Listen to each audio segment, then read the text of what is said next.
Alors ouais, c'est vrai que par le passé, bon, mon parcours musical est très large. J'ai commencé le piano à l'âge de 6 ans et tout ça, et vers l'âge de 15-16 ans, j'ai commencé l'électronique. Et j'ai fait de la musique en parallèle en étant DJ résident dans des discothèques en France. J'ai fait de la musique pour d'autres personnes en mode fantôme, ce qu'on appelle ghost producer dans le jargon anglo-saxon.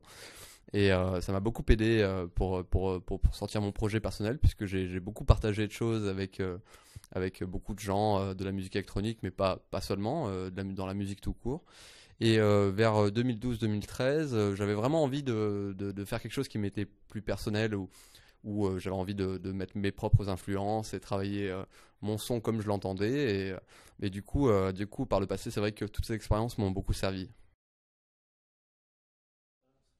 Alors, l'album de The Avener, c'est tout d'abord un espèce de mélange de toutes mes influences en tant que disque jockey dans un premier temps, mais par la musique aussi en général, mais surtout par mon activité de DJ. Et donc cet album, c'est vraiment, ça passe par on passe par beaucoup de domaines. C'est un espèce de voyage où on va retrouver, découvrir ou pour certains redécouvrir des morceaux qu'on a peut-être oubliés, qui étaient là par le passé, mais qui n'ont pas eu de grands succès. C'est beaucoup de rework en fait. Ce que j'appelle, c'est un espèce de travail que je m'approprie un petit peu en ce moment, où je prends un morceau qui m'est pour moi très cher, un coup de cœur que j'aimais, et je lui donne un petit peu plus de couleur, un peu plus de légèreté, ou un peu plus de mélancolie, un peu plus de joie. Enfin, si tu veux, c'est un petit peu le travail d'un réarrangeur. En fait, je réarrange un petit peu les morceaux, mes coups de cœur, et dans ces coups de cœur, j'ai pioché un petit peu dans mes influences parmi les années de DJ. Donc, quand on est DJ, on joue pas uniquement que de la house music, on joue de la soul, on joue du funk, on joue du blues, on joue de la house, on joue de tout. Et si tu veux, j'ai pris un petit peu dans tous ces coups de cœur, et l'album tourne autour de là, et c'est un espèce de voyage à travers toutes mes influences par mon activité de DJ. Alors, bah ouais, c'est une bonne question. Bah, la Deep House, c'est vraiment un courant très libre. Euh, de par le passé, c'est quand même un mouvement qui a une trentaine d'années, hein, même enfin, 25-30 ans. On retrouve les prémices, disons les débuts de la Deep House à Chicago, aux États-Unis. C'est un mouvement qui vient des États-Unis à la base.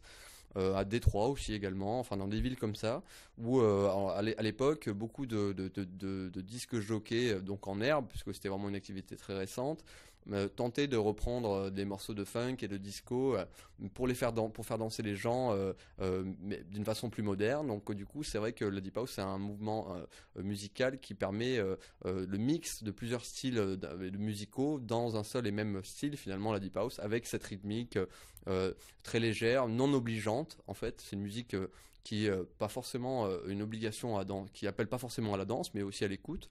Et la deep house pour quelqu'un qui a 60 ans, ça peut être un très bon remède, par exemple pour faire ses courses en voiture, ou à la maison entre amis, pour un apéro.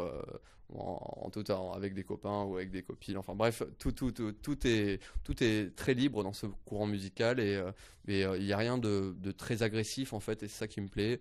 La musique deep house est très chaleureuse, et en même temps euh, s'ouvre à énormément de gens, donc des gens plus âgés comme comme des jeunes.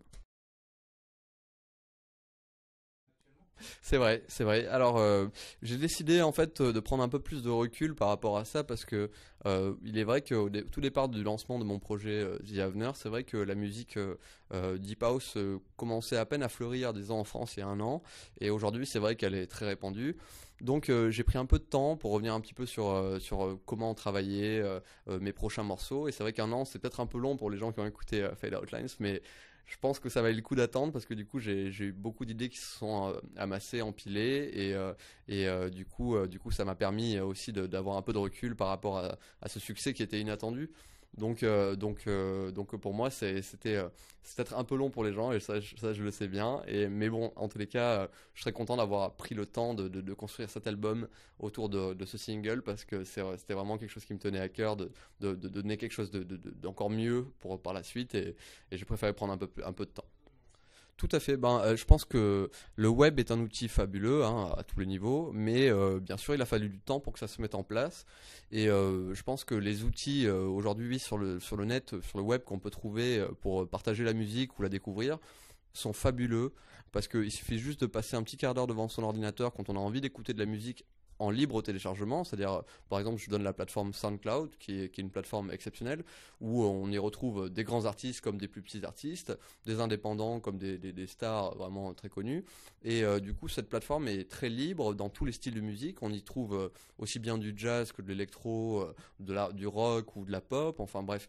Il y a tout comment dire, un panel de musique qu'on peut écouter librement et gratuitement. Et pour moi, je trouve que ce genre d'outils, on met du temps à se développer parce que le web finalement est récent dans la vie sociale et culturelle des gens.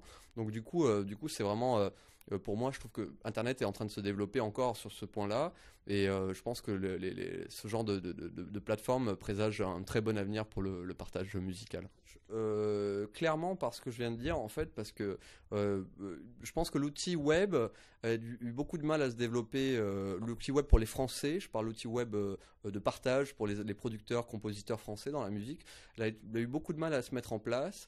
Aujourd'hui, il y a une démocratisation qui est évidente, mais pour moi, la French Touch, pardon, a toujours existé. C'est pas un truc qui est récent. Disons qu'il est vrai qu'il y a plus de producteurs et de compositeurs dans le milieu électronique qu'avant.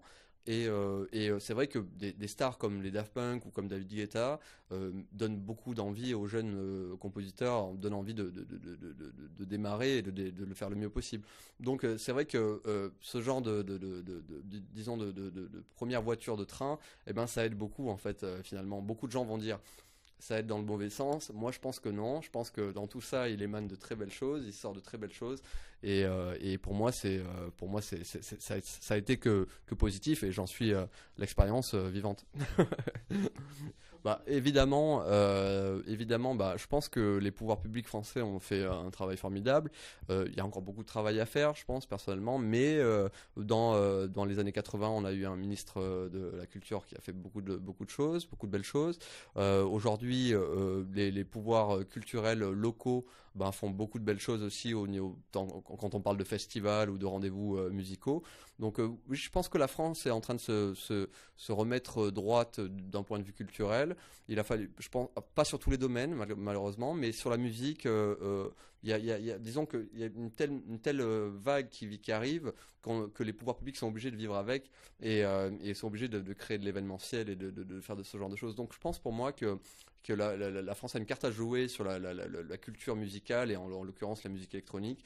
Et je pense que a encore un petit peu de travail, mais ils font du bon boulot quand même.